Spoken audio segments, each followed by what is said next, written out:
Bonjour. La leçon que nous allons aborder s'intitule « Évolution des propriétés physiques des alcalins ». L'objectif de cette séquence est de donner des éléments de connaissance et des outils, bien sûr, qui vont permettre à l'apprenant d'interpréter l'évolution des propriétés physiques dans le groupe des alcalins, en s'appuyant, bien sûr, sur leur structure atomique. Cette leçon s'articulera autour de deux grands points. Le premier point, il s'agira de la présentation des alcalins et le deuxième point, les propriétés physiques des alcalins, à l'intérieur duquel nous allons traiter des propriétés générales et l'évolution des propriétés physiques. Le mot alcalin vient du mot alcali, de l'arabe alkali, qui signifie la soude. Les alcalins donc sont tous des éléments de la première colonne du tableau périodique, sauf l'élément hydrogène. Il s'agit du lithium, du sodium, le potassium, le rubidium, le césium, le francium. Le francium a été découvert par Perret en 1939 et c'est un élément radioactif. Il a été obtenu par désintégration naturelle de l'actinium. Tous les alcalins possèdent un électron sur leur couche de valence. La configuration électronique périphérique des alcalins est donc NS1, N étant la période variant de 2 à 7. Tous les alcalins, avec leurs différents symboles, leurs numéros atomiques, leur structure électronique, sont regroupés dans le tableau suivant. Le numéro atomique croît du lithium au francium. On voit bien que les alcalins ont un seul électron sur leur dernière couche électronique. Mais attention, l'hydrogène, bien qu'il ait une structure électronique en NS1, comme les alcalins, il n'appartient malheureusement pas à la famille des alcalins.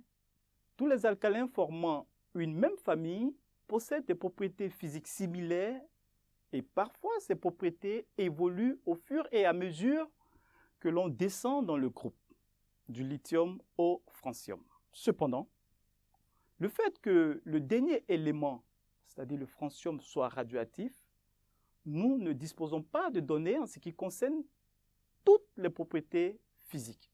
Tous les alcalins sont des métaux et de ce fait, ils ont des propriétés en commun avec tous les autres métaux du tableau périodique. Ainsi, ils sont solides à température standard, c'est-à-dire à 25 degrés.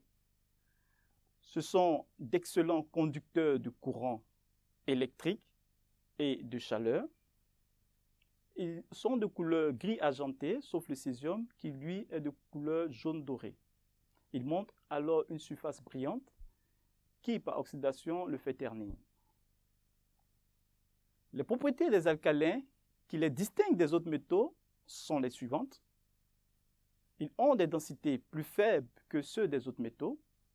Et même les trois premiers alcalins, c'est-à-dire le lithium, le sodium et le potassium, ont des densités plus faibles que celles de l'eau. Les alcalins sont mous, malléables, ductiles et légers. On peut facilement les entailler avec un couteau. Ils fondent aussi à des températures très peu élevées comparées aux autres métaux. Leur structure cristallise, bien sûr, d'une structure cubique centrée. Chaque métal alcalin montre une couleur distinctive sous la flamme. Ici, le lithium et le rubidium brûlent en donnant une flamme rouge. Le sodium donne quant à lui une couleur jaune. Le potassium, au contact du feu, produit une flamme de couleur lilas, tandis que le césium donne une flamme bleue. Alors, l'évolution des propriétés physiques des alcalins sont regroupées dans le tableau ici présent. Dans la première ligne, nous avons ici les différents éléments alcalins, avec bien sûr en dessous les numéros atomiques correspondants. Tout à fait à votre gauche ici, c'est-à-dire dans cette première colonne, vous avez ici les différentes propriétés physiques que nous allons analyser au cours de notre étude ici. Et ces différents éléments sont entre autres la masse atomique, la masse volumique, le rayon atomique, le rayon ionique, l'électronégativité selon Pauling, l'énergie de première ionisation, l'énergie de deuxième ionisation, la température de fusion, la température d'ébullition et enfin le potentiel standard d'oxydoréduction. Dans cette partie, nous allons traiter ces différentes propriétés selon que les valeurs augmentent, diminuent ou lorsque nous n'avons pas de tendance apparente en fonction du numéro atomique. Ainsi, les valeurs de la masse atomique, de la masse volumique, du rayon atomique et du rayon ionique augmentent lorsque nous avons les valeurs des Z qui augmentent dans le tableau. C'est-à-dire lorsque nous passons du lithium au francium, nous aurons donc les valeurs de ces différentes grandeurs qui augmentent avec Z. Lorsque nous intéressons aux éléments tels que l'électronégativité de Pauling, l'énergie de première ionisation, de deuxième ionisation, la température de fusion et la température d'ébullition, nous allons au contraire constater que ces différentes grandeurs diminuent lorsque Z augmente. Donc je vais vous prier de faire vraiment très attention à cette différence majeure entre ces différentes propriétés. Et enfin, on remarquera aisément que pour ce qui est du potentiel standard d'oxydoréduction, nous n'avons pas ici de tendance apparente. Alors, comment expliquer toutes ces évolutions? C'est ce que nous allons à présent aborder. Et donc, nous expliquerons d'une part l'évolution des propriétés qui croissent avec le numéro atomique et d'autre part, l'évolution des propriétés qui diminuent lorsque Z augmente. Du lithium au francium, le numéro atomique Z augmente, ici de la valeur 3 à la valeur 87. C'est-à-dire en fait que le nombre de protons et de neutrons qui composent le noyau atomique augmente lorsque Z augmente et le noyau par conséquent grossit.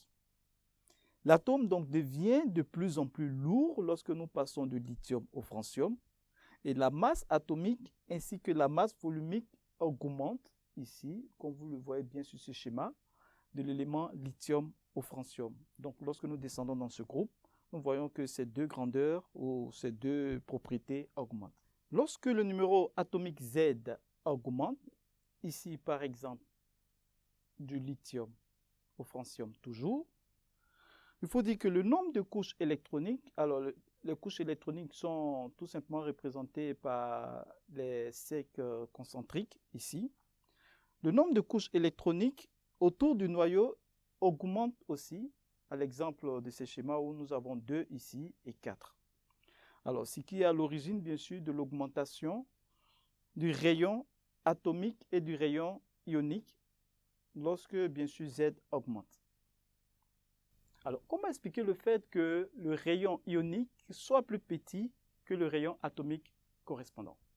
En fait, pour devenir ion, les alcalins perdent leur unique électron sur leur dernière couche et donc il y a une couche en moins autour du noyau.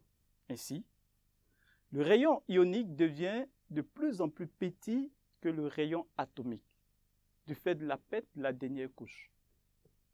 Pour ce qui concerne les propriétés dont les valeurs diminuent en fonction du numéro atomique, nous allons expliquer cela par la diminution de l'énergie de première et deuxième ionisation. Les énergies de première et deuxième ionisation diminuent lorsque Z augmente, car l'électron de la dernière couche est de plus en plus éloigné du noyau, donc l'attraction de celui-ci. Cet électron devient donc de plus en plus facile à arracher, c'est ce qu'on appelle l'effet distance. Les énergies de deuxième ionisation sont bien plus grandes que celles de première ionisation correspondante. En guise de rappel, il faut dire que l'énergie de première ionisation d'un alcalin correspond à l'énergie qui est fournie à une mole d'atome pour arracher l'électron de sa dernière couche électronique pour le transformer en ion. L'énergie de deuxième ionisation correspond quant à elle à l'énergie qui est fournie à une mole d'atome pour lui arracher un deuxième électron. L'électron de la dernière couche étant loin du noyau, donc moins attiré par le noyau, est plus facile à arracher que le second électron qui est lui plus proche du noyau. et qui fait partie de ce qu'on appelle le niveau complètement rempli. On fournit donc plus d'énergie à arracher le second électron que le premier électron, et donc l'énergie de deuxième ionisation est supérieure ainsi à l'énergie de première ionisation. Voilà ainsi terminé la leçon sur l'évolution des propriétés physiques des alcalins. Je vous souhaite bon courage et à bientôt.